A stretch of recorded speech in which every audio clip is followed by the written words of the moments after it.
Assalamualaikum warahmatullahi wabarakatuh. Sebelumnya izin memperkenalkan diri, nama saya Andi. Saya dari kelompok 2 mata kuliah studi kebantenan. Di sini kami akan membahas seputar demografi Banten dan struktur sosial masyarakat Banten.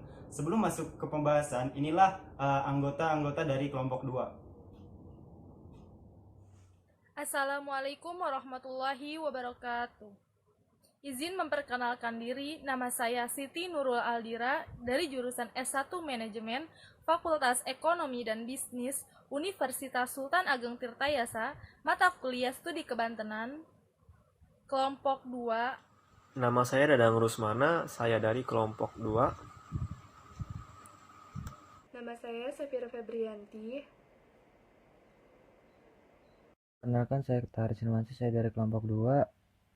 Perkenalkan, nama saya Insan Kamil. Setelah tadi sesi perkenalan anggota kelompok, sekarang kita masuk ke sesi materi atau pembahasan. Nah, yang pertama itu yang akan dibahas yaitu seputar demografi. Nah, sebelum kita masuk ke materi demografi Banten, di sini saya akan menjelaskan beberapa pengertian demografi menurut para ahli. Nah, yang pertama itu menurut Philip M. Hauser dan Dudley Duncan, yang dimaksud dengan demografi adalah suatu ilmu yang mempelajari tentang jumlah, persebaran, teritorial, dan komposisi penduduk, serta perubahan-perubahannya dan sebab-sebab perubahan itu yang biasanya timbul karena natalitas, mortalitas, gerak teritorial, dan mobilitas sosial atau perubahan status sosial.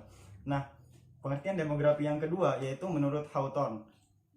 Menurut beliau, yang dimaksud dengan demografi adalah studi mengenai interaksi tingkat perkembangan dari 3 komponen, yaitu kelahiran, kematian, dan migrasi, dan studi tentang dampak dari perubahan komposisi dan perkembangan dari penduduk. Nah, yang ketiga yaitu menurut beliau, yang dimaksud dengan demografi adalah suatu ilmu statistik dan matematika yang mempelajari ukuran, komposisi, dan persebaran penduduk serta perubahannya pada suatu kurun waktu melalui proses fertilitas, mortalitas, perkawinan, migrasi, serta perubahan penduduk. Dari beberapa pengertian tadi, dapat disimpulkan bahwa demografi atau ilmu kependudukan itu adalah ilmu yang mempelajari tentang dinamika kependudukan. Demografi meliputi ukuran, struktur, dan distribusi penduduk, serta bagaimana jumlah penduduk berubah setiap waktu akibat tingkat kelahiran atau natalitas dan juga tingkat kematian atau mortalitas, migrasi, serta penuaan. Analisis kependudukan dapat merujuk kepada masyarakat secara keseluruhan atau kelompok tertentu yang didasarkan kriteria seperti pendidikan, kewarganegaraan, agama, atau etnis tertentu. Nah, para praktisi atau ahli di bidang kependudukan ini sendiri disebut sebagai demograf. Setelah tadi kita membahas pengertian mengenai demografi secara umum, sekarang akan masuk ke pembahasan demografi Provinsi Banten.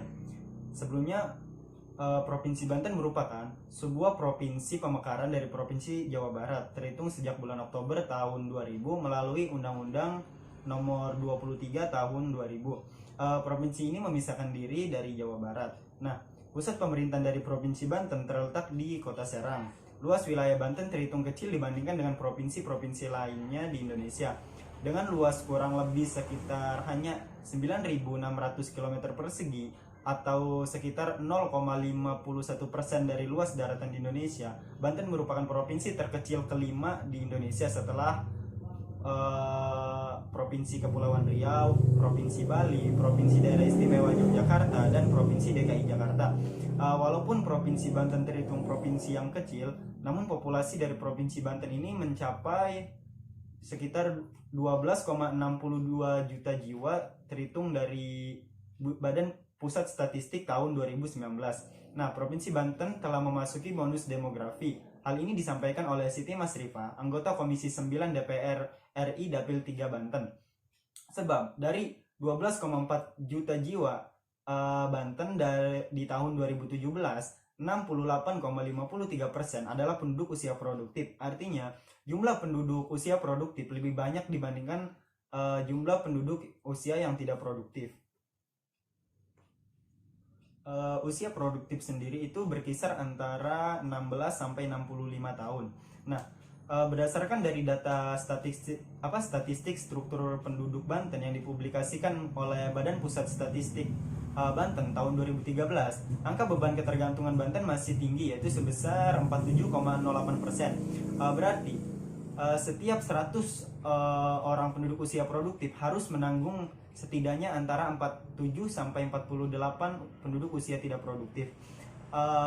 Sementara pada tahun 2017 beban yang ditanggung Banten sedikit mengalami penurunan, sehingga yang ditanggung oleh penduduk Banten yang usia produktif hanya sekitar 46 orang penduduk usia tidak produktif. Pemerintah Provinsi Banten sendiri mendapatkan bonus demografi dari jumlah penduduk Banten sebanyak 10,4 juta jiwa. Nah, jumlah tersebut jika dikelompokkan ke dalam kelompok usia produktif, yaitu usia antara 16 sampai 65 tahun, ada sebanyak kurang lebih sekitar 7.700.000 jiwa atau sekitar 73,69% usia produktif. Sedangkan usia non produktif, artinya usia yang di bawah umur 16 tahun itu dan di atas 65 tahun sebanyak 2.759.000 jiwa atau sekitar 26,31%. Sementara sumber lain menyebutkan bahwa populasi penduduk Banten kurang lebih sekitar 12,9 juta jiwa pada tahun 2019 dan terbanyak kelima di Indonesia setelah Provinsi Jawa Barat, Jawa Timur, Jawa Tengah, dan Sumatera Utara. Jika dibanding dengan keempat provinsi tersebut, tingkat pertumbuhan penduduk Banten termasuk salah satu yang tertinggi di Indonesia. Nah, akibatnya proporsi penduduk Banten terhadap total penduduk Indonesia meningkat dari 4,48% pada tahun 2000 menjadi 4,82% pada tahun 2019. Yang menyebabkan hal itu terjadi, masalah utamanya yaitu salah satunya migrasi. Migrasi menjadi salah satu penyebabnya. Nah, karena sebagian wilayah Banten, yaitu terutama di wilayah Banten Utara seperti Tangerang Kota, Kabupaten Tangerang, dan Kota Tangerang Selatan menjadi daerah tujuan migrasi utama di Indonesia akibat perannya sebagai daerah penyangga ibu kota. Selain itu, wilayah Kabupaten Tangerang dan Tangerang Kota merupakan daerah konsentrasi spasial industri pengolahan bahan padat tenaga kerja, sehingga turut memperkuat daya tariknya sebagai daerah tujuan migrasi. Menurut wilayah administrasi, sekitar 7,8 juta orang atau sekitar 60,2% dari total penduduk Banten terkonsentrasi di wilayah Kabupaten Tangerang, Kota Tangerang, dan Kota Tangerang Selatan yang merupakan daerah tujuan migrasi utama. Nah, kondisi ini berakibat kepada munculnya perbedaan tingkat kepadatan penduduk antar kabupaten dan kota di Provinsi Banten. Seperti yang kita ketahui sendiri bahwa untuk wilayah Banten Selatan itu masih tingkat kepadatan penduduknya masih lebih rendah jika dibandingkan dengan wilayah-wilayah yang berada di Kabupaten Tangerang, Tangerang Kota, dan Tangerang Selatan. Karena merupakan ketiga wilayah tersebut merupakan pusat daerah migrasi bagi penduduk Indonesia. Mungkin hanya itu yang bisa saya sampaikan. Untuk pembahasan selanjutnya akan disampaikan oleh teman saya, Dadang Rusmana. Baik, dari hasil pengambilan dan inventarisasi data-data mengenai masing-masing wilayah, wilayah Provinsi Banten seperti pada tabel berikut ini, teman-teman bisa lihat. Kemudian selain mempunyai wilayah kurang lebih 9.662 km persegi, secara administratif wilayah Banten terdiri dari beberapa daerah, kabupaten, kota madya, kecamatan, dan desa-desa. Maka administratif wilayah Banten sebagaimana terlihat dalam tabel berikut ini. Teman-teman bisa lihat Kabupaten Pandeglang memiliki kecamatan 35 dan memiliki 339 desa. Dilanjut dengan Kabupaten Serang memiliki 29 kecamatan dan 326 desa, dan dilanjut dari Kabupaten Lebak, Kabupaten Tangerang, Kota Serang, Kota Cilegon, Kota Tangerang, dan Kota Tangerang Selatan. Teman-teman bisa lihat dari tabel berikut tersebut. Kemudian dilihat dari sudut pandang kesejahteraan. Indeks pembangunan manusia di Banten mengalami kemajuan dari tahun ke tahun. Indeks pembangunan manusia Provinsi Banten pada tahun 2019 telah mencapai 72,44% atau meningkat dibandingkan dari tahun-tahun sebelumnya. Status indeks pembangunan manusia di Banten pada tahun 2019 termasuk kategori yang tinggi. Kemudian angka partisipasi sekolah di Provinsi Banten pada tahun 2018 sebesar 68,35%. Angka tersebut di bawah rata-rata nasional yang sebesar 71,99 pada tahun 2018. Artinya masih ada 31,65% masyarakat di Banten yang belum bisa menikmati pendidikan. Sedangkan angka partisipasi murni Provinsi Banten sebesar 58,72% pada tahun 2018. Angka tersebut juga masih di bawah rata-rata angka nasional. Tingkat pengangguran kemudian tingkat pengangguran terbuka di Banten pada bulan April 2020 turun 4% dari bulan Agustus 2019. Badan Pusat Statistik Provinsi Banten mencatat angka tingkat pengangguran terbuka di Provinsi Banten turun menjadi 8,7%, yang sebelumnya pada bulan Agustus 2019 mencapai 8,11%. Kemudian dilihat dari sudut pandang ekonomi beberapa tahun terakhir ini, kondisi ekonomi masyarakat Banten bisa dibilang baik dibandingkan dari tahun-tahun sebelumnya. Jumlah penduduk miskin di Provinsi Banten pada bulan September 2019 sebesar 4,94%, atau 641.420 jiwa, berkurang dibandingkan pada bulan Maret yang sebanyak 654.460 jiwa. Sejak otonom hampir 20 tahun lalu, Provinsi Banten tumbuh pesat. Salah satunya tampak dari laju pertumbuhan ekonomi yang berada dalam rentang antara 4 hingga 6%. Tahun 2019, pertumbuhan ekonomi Banten mencapai 5,53%. Angka pertumbuhan tersebut berada di atas rata-rata pertumbuhan ekonomi nasional, yakni 5,02%. Pada tahun 2018, pertumbuhan ekonomi Banten mencapai 5,82%. Adapun tahun ini, laporan dari Bank Indonesia menunjukkan perekonomian Banten periode triwulan tumbuh 3,09%, lebih tinggi dibandingkan pertumbuhan ekonomi nasional sebesar 2,97%. Selanjutnya dari produk domestik regional bruto Provinsi Banten pada tahun 2019 tercatat senilai 664,96 triliun, meningkat dari tahun 2018 yakni sebesar 614,91 triliun. Adapun PDRB per kapita Provinsi Banten pada tahun 2019 mencapai 51,44 juta, meningkat dari tahun 2018 yang sebesar 48,47 juta. Perputaran roda ekonomi di Provinsi Banten terbesar didukung oleh sektor industri. Hal itu tampak dari 5 besar sektor penopang PDRB Provinsi Banten pada tahun 2019, yaitu dari industri pengolahan, perdagangan, reparasi mobil dan motor, kemudian transportasi dan pergudangan, konstruksi, serta real estate. Aktivitas ekonomi lebih dominan terjadi di wilayah kabupaten atau kota yang terletak di wilayah utara, yang dipicu oleh perkembangan industri. Aktivitas modern hanya terjadi di wilayah utara, terutama di kota Cilegon, Kabupaten Tangerang, dan kota Tangerang. Sedangkan di wilayah selatan masih berpusat pada kegiatan ekonomi sektor primer pertanian dan pertambangan. Saya akan menjelaskan tentang sistem sosial masyarakat Banten. Sistem berasal dari bahasa Latin yaitu sistem dan bahasa Yunani yaitu systema, adalah suatu kesatuan yang terdiri dari komponen atau elemen yang dihubungkan bersama untuk memudahkan aliran informasi, materi, atau energi untuk mencapai suatu tujuan.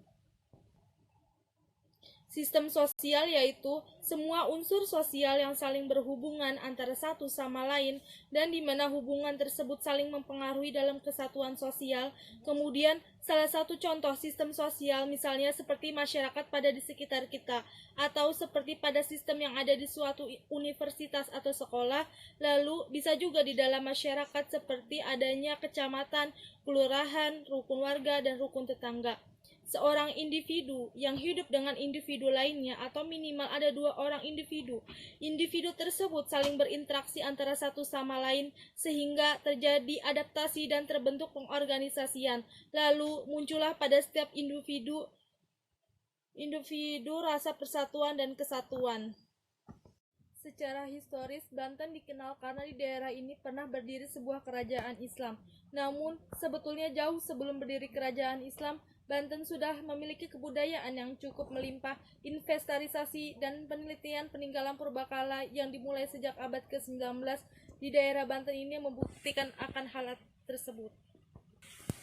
Sejak Banten diislamkan oleh Fathahillah tahun 1527, kehidupan sosial masyarakat secara berangsur-angsur mulai berlandaskan ajaran-ajaran Islam. Setelah Banten berhasil mengalahkan Pajajaran sebagai pusat penyebaran agama Islam, Banten berusaha untuk mengislamkan seluruh wilayah Pajajaran.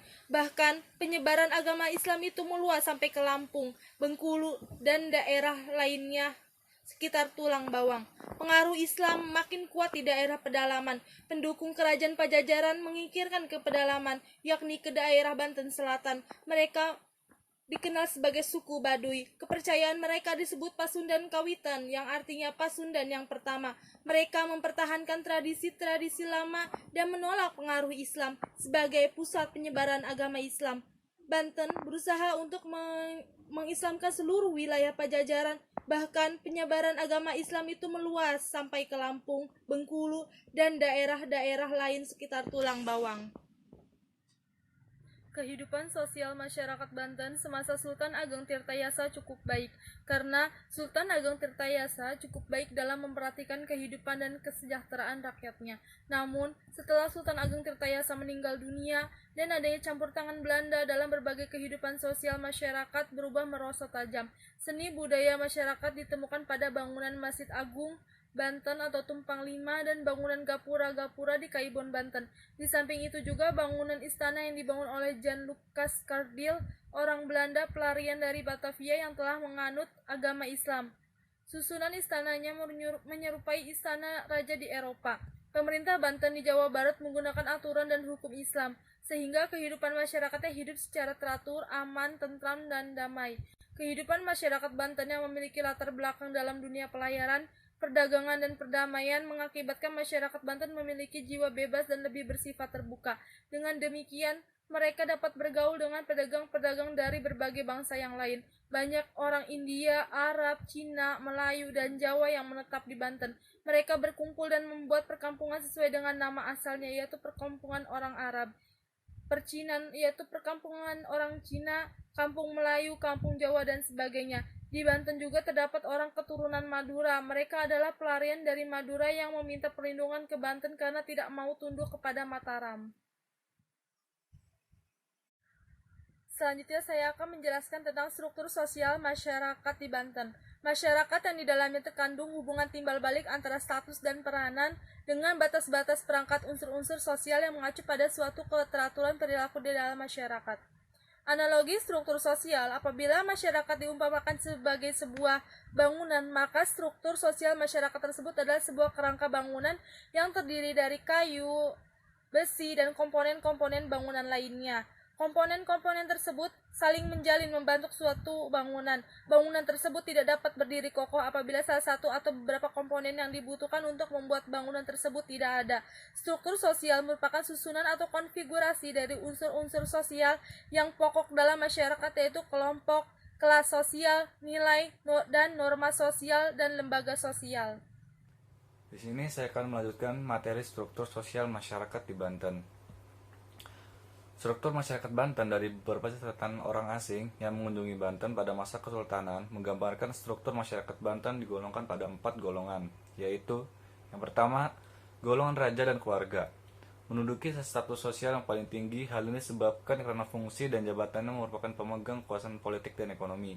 Yang kedua, golongan elit, yaitu kelompok yang memiliki status sosial tinggi karena jabatannya seperti bangsawan, mangkubumi, menteri, laksamana, senopati, ulama, tumenggung, dan syekh badar.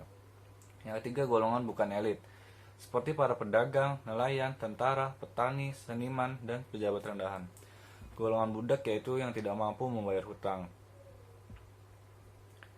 Selain masalah stratifikasi sosial dalam masyarakat, menurut Hasan Mu'arif Ambari tahun 1998, di Banten dapat tidak pula pengelompokan pemukiman menjadi 4 kelompok, yaitu pengelompokan atas dasar ras dan suku yang terdiri dari Kebalen, pemukiman orang Bali, Karova, pemukiman orang Koga dan dari India, dan Karangantu, pemukiman orang asing lainnya. Yang kedua, pengelompokan atas dasar keagamaan yang terdiri dari Kapahihan, pemukiman kaum ulama, dan Kasunyatan, pemukiman orang suci. Yang ketiga, pengelompokan atas dasar sosial ekonomi yaitu Pamarican, tempat menyimpan lada, Pabean, tempat menarik pajak, Pajaringan, tempat pemukiman nelayan, Pasulaman, tempat pengrajin sulam, Kagongan, tempat membuat gong, Pamaragen, tempat membuat keris, Pawilahan, tempat kerajinan bambu, Pakawatan, tempat pembuat jala, Pratok, tempat pembuatan obat, dan Kepandaian, tempat pembuatan alat senjata. Dan yang keempat, pengelompokan atas dasar status dalam pemerintahan dalam masyarakat yang terdiri dari Kawangsan, tempat pemukiman Pangeran Wangsa, Kaloran, tempat pemukiman Pangeran Lor, Kawarigunan, tempat pemukiman Pangeran Wiraguna, Kapurban, permukiman Pangeran Purba, Kebantenan, pemukiman pejabat pemerintah, Kamandalikan, pemukiman Pangeran Mandalika, dan Keraton, pemukiman Sultan dan keluarganya, dan Kesatrian, pemukiman tentara. Struktur sosial masyarakat Banten pra-Islam. Daerah Banten memiliki beberapa data arkeologi dan sejarah dari masa sebelum Islam masuk ke daerah ini.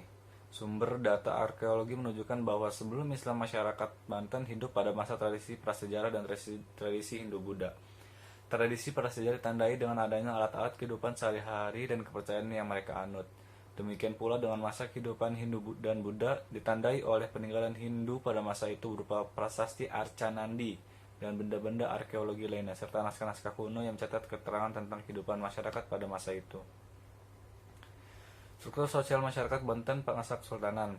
Berdasarkan sumber sejarah, Banten telah dikenal sejak masa kerajaan Hindu Sunda yang memiliki peran penting dalam sangat besar dalam mengunjungi perekonomian karena merupakan pusat perdagangan yang bersifat nasional dan internasional. Pesatnya aktivitas niaga yang berlangsung di Banten tidak terlepas dari pengaruh jatuhnya Malaka ke tangan Portugis tahun 1511. Orang-orang Eropa mendirikan pemerintahan di Goa, India, tempat berkumpulnya para pedagang muslim. Dan mereka juga mendirikan pemerintahan serta menerapkan monopoli perdagangan. Oleh karena alasan itu, posisi Banten menjadi alternatif bagi para pedagang muslim dan melakukan perniagaannya. Pada awal perkembangannya, kemajuan Banten tidak dapat dilepaskan dari pengaruh kerajaan Demak yang pada tahun 1500-an mengalami kemajuan pesat dan menjadi kerajaan Islam besar di Pulau Jawa. Raja Kerajaan Banten yaitu Pangeran Sabah Kingking, beliau merupakan putra dari Sunan Gunung Jati yang diberi gelar Maulana Hasanuddin. Banten pada perkembangan selanjutnya menjadi kota yang bercorak maritim dengan bertumbuh kepada kekuatan perdagangan dan kekuatan dan kelautan. Kecenderungan itu yang kemudian mendorong terbentuknya struktur sosial yang dipengaruhi oleh status keturunan yang memiliki kekuasaan politik dan ekonomi. Sekian dari saya. Wassalamualaikum warahmatullahi wabarakatuh. Secara kultural, penduduk yang memahami wilayah Kesultanan Banten berasal dari berbagai etnis atau suku bangsa. Namun, demikian, suku bangsa mayoritas menggunakan bahasa Sunda sebagai bahasa pergaulan sehari-hari. Sementara di wilayah Banten Utara, suku bangsa Jawa merupakan sebuah komunitas yang menggunakan bahasa Jawa sebagai bahasa ibunya. Sejarah penaklukan Banten oleh Demak sebagai faktor yang memberikan pengaruh besar terhadap asimilasi budaya dan berkembangnya komunitas Jawa di Banten. Pada masa Kesultanan Banten berkuasa, masyarakat Banten sudah mengenal adanya hierarki sosial yang secara tradisional mereka sebut dengan istilah undakan. Masyarakat Banten seperti halnya masyarakat tradisional lainnya, dapat disebut sebagai masyarakat yang memiliki sistem sosial yang menggambarkan pembagian golongan sosial dalam dua kelas, yaitu golongan priai terdiri dari kalangan birokrat dari bangsawan yang merupakan jumlah terkecil masyarakat, dan jelma letik golongan sosial yang berjumlah paling banyak yang terdiri dari petani, tukang, pedagang, dan buruh. Selanjutnya, struktur sosial masyarakat Banten masa kolonialisme. Masuknya kolonialisme ke Banten, khususnya setelah Dendels menghancurkan kesultanan pada tahun 1812. Banten mengalami perubahan sistem sosial yang menghilangkan sistem sosial tradisionalnya. Proses perubahan ini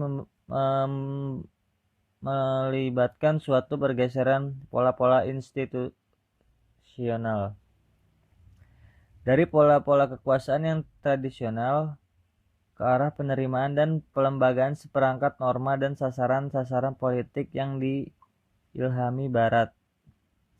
Pada masa-masa awal pemerintahannya, Belanda masih mempertahankan sultan dan perangkat politiknya ditempatkan di bawah pengawasan ketat sultan yang diangkat hanya sekedar untuk menyeimbangkan kekuasaan pemerintahan Belanda. Dan walau diperkenankan untuk memakai gelar sultan, perannya tidak lebih besar boneka kepentingan kolonial. Pemerintah kolonial Belanda juga mengangkat rakyat biasa dan orang-orang asing dalam struktur pemerintahannya. Mereka mengembangkan suatu perangkat pamongkerajaan yang baru dan kekuasaan politik dan didistribusikan di antara mereka. Mereka ditugaskan untuk mengawasi kegiatan para bupati dan bawahan mereka dalam hierarki pejabat-pejabat yang disusun oleh Belanda.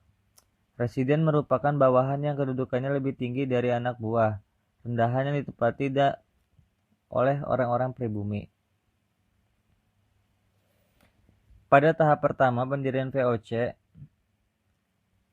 tahun 1602, hubungan antara Belanda dengan penguasa kerajaan-kerajaan di Indonesia dalam keadaan normal. Hal ini disebabkan orang-orang VOC sedang menghadapi saingan dari orang-orang Portugis, dan beberapa kerajaan Muslim sedang melakukan perlawanan terhadap penetrasi bangsa Portugis.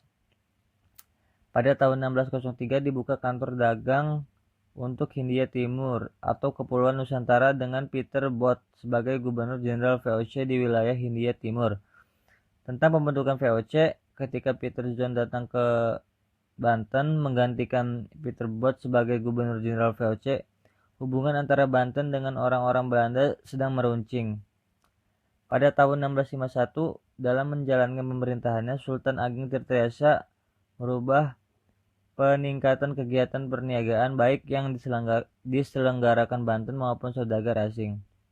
Meningkatkan hasil bumi, memperkuat armada untuk menjamin keamanan hasil bumi dan para pedagang di perairan Banten. Di sisi lain, Sultan Ageng Tirtayasa dimusuhi Kompeni Belanda karena dianggap selalu menghalangi usaha Banten dalam memajukan perdagangan.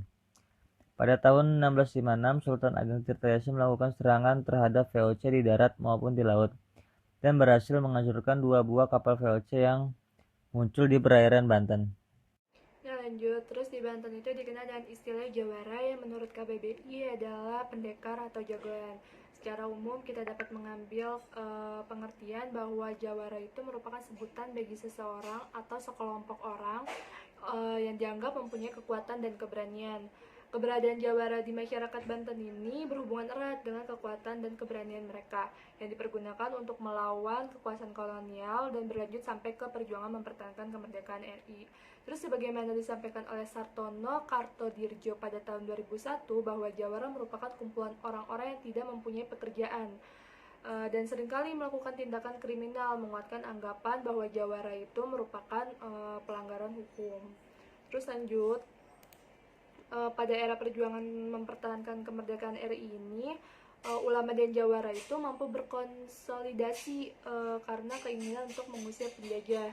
Inisiatif yang dilakukan para tokoh masyarakat Banten terkait proklamasi mencerminkan posisi mereka dan dapat apa yang dirasakan oleh masyarakat Banten. Terus kedudukan ulama dan jawara di mata masyarakat Banten mencerminkan bagaimana masyarakat Banten mengacu pada kebijaksanaan para tokoh atau pemimpinnya untuk memainkan peran dalam mengambil keputusan. Terus dalam upaya menantang Belanda kembali menjajah Indonesia, maka para tokoh masyarakat Banten terutama ulama itu menanamkan pemahaman-pemahaman pokok terkait keculasan kolonialisme yang meliputi yang pertama itu ada identifikasi terhadap pihak penjajah sebagai golongan yang dalam konsep ajaran Islamnya itu dikategorikan sebagai kafir. Terus yang kedua itu pengungkapan dampak negatif penjajahan dalam kegiatan sosial. Yang terakhir itu pengungkapan eksploitasi ekonomi yang telah dilakukan oleh pihak penjajahan, radikalisasi massa masyarakat mewujud dalam resistensi terhadap segala hal yang berbau kolonial. Terus selanjutnya itu ada struktur sosial masyarakat adat di Banten. Provinsi Banten itu memiliki masyarakat tradisional yang masih memegang teguh adat tradisi, yaitu suku Baduy yang tinggal di Desa Kanekes, Kecamatan Lewi Damar, Kabupaten Lebak. Nah, suku Baduy termasuk salah satu suku yang terisolir di Indonesia yang komunitasnya tersebar di berbagai wilayah. Suku Baduy juga bukan merupakan suku tersaing, melainkan suku yang mengasingkan diri dengan pola kehidupannya patuh terhadap hukum adat. Hidup mandiri dengan tidak mengharapkan yang sifatnya itu bantuan dari orang lain atau orang lain sifatnya itu bantu dari orang lain atau dari orang luar. Terus suku Baduy juga memiliki keunikan pada ritual seba, yakni ungkapan kesetiaan terhadap pemerintah Republik Indonesia atau Gubernur Banten yang dilaksanakan dengan memberikan hasil panen yang dihasilkan dengan berjalan kaki sekitar 80 km tanpa mengharapkan balasan apapun dari pemerintah. Nah, mereka juga hanya datang dan memberikan hasil panen dengan ikhlas tanpa pengharapan apapun. Terus juga, dalam kehidupan bermasyarakat pasti terdapat organisasi kemasyarakatan yang terdapat dalam lingkungan tempat tinggal. Nah, karena manusia hidup bersosialisasi dan berkomunikasi untuk menuju perubahan sosial yang lebih baik dan maju, terhadap pula struktur organisasi dalam suatu kelompok atau ke komunitas tertentu agar mempermudah dalam menjalankan kegiatan. Nah, dari kesimpulan yang kita ambil dari materi ini itu bahwa demografi di daerah Banten ini pusat pemerintahnya adalah Kota Serang. Luas wilayah Provinsi Banten kurang lebih 9.662,92 km persegi yang dibilang terhitung kecil dibandingkan provinsi lain di Indonesia. Nah, dari segi kesejahteraannya, indeks pembangunan manusia di Banten itu mengalami kemajuan dari tahun ke tahun. Sedangkan dari segi ekonomi akhir-akhir tahun belakangan ini dapat dibilang baik dari tahun sebelum-sebelumnya. Nah, sistem sosialnya, pemerintah Banten di Jawa Barat menggunakan aturan dan hukum Islam sehingga kehidupan masyarakatnya hidup secara teratur, aman, tentram, dan damai. Kehidupan masyarakat Banten yang dimiliki latar belakang dalam dunia pelayaran, perdagangan, dan pertanian mengakibatkan masyarakat Banten memiliki jiwa bebas dan lebih bersifat terbuka. Dengan demikian, mereka dapat bergaul dengan pedagang-pedagang dari berbagai bangsa yang lain. Terus kalau struktur masyarakat yang digolongkan itu dibagi menjadi 4. Ternyata ada golongan raja dan keluarga, golongan elit, golongan tidak elit, dan golongan budak.